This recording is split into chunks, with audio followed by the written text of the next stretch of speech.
So I made a little bit of progress. So here's my token, and here's my drawing. Yeah, that's great and all. Okay. So what I've done here is, let me refresh that.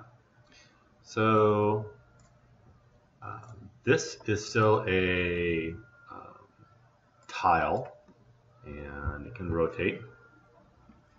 And this is actually a drawing rectangle. And if you look at the background pattern, it stays absolute instead of relative to the drawing item. And if I move this around, it'll snap to a grid. Right now, the only background I have is this particular concrete tile. And you can draw them by going to this drawing tool that I built, and you can drag out a drawing. You can snap to the grid.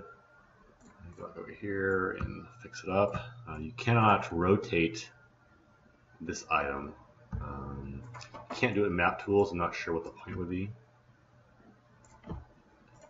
And there we go. Let's fix that up.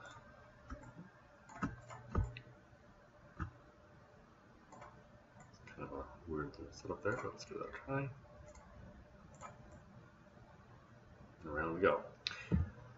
Okay, so the next thing I did was I wanted to find out how the performance of these visual line blockings worked. And here's a maze I created. It's not super fancy, but there it is. And you can tell it's a little bit jerky. Let's refresh it. Let's see if this cleans up a little better. Oops. It's a little jerky. You can actually check the performance on it. I'm getting about 9 frames per second, and that is not acceptable. So what it's doing here is it's drawing a line to every single tile edge, not edge, vertex. So for example, this tile has 4 vertices, 1, 2, 3, and 4. That is obnoxious. Let's turn that off.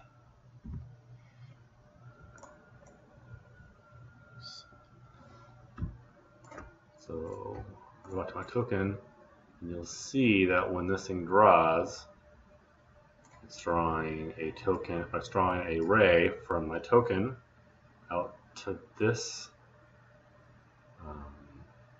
vertex of the square, and to this vertex of the square, and to that vertex of the square, and to that vertex of the square.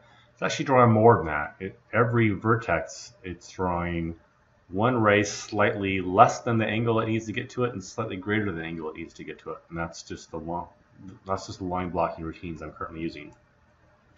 So I'm only going out to 1,000 pixels at the moment, and I could do some sort of spatial partitioning to figure out how many of those are within 1,000 pixels. At the moment, everything is, and that's not going to be sufficient. I might be able to do some sort of spatial thing based upon the arc or the angle. I don't know. So I need to do some more research to figure out if there's some sort of early out for array or some sort of improved mechanism, because obviously as I make my scenes more complex, I want my line on my visible line routines to be efficient and quick, and currently they're satisfactory, not great. So I'm going to do some more research, and we'll see how it goes.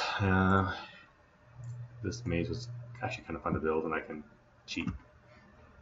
And the maze is easier to solve. Okay, that's all for now.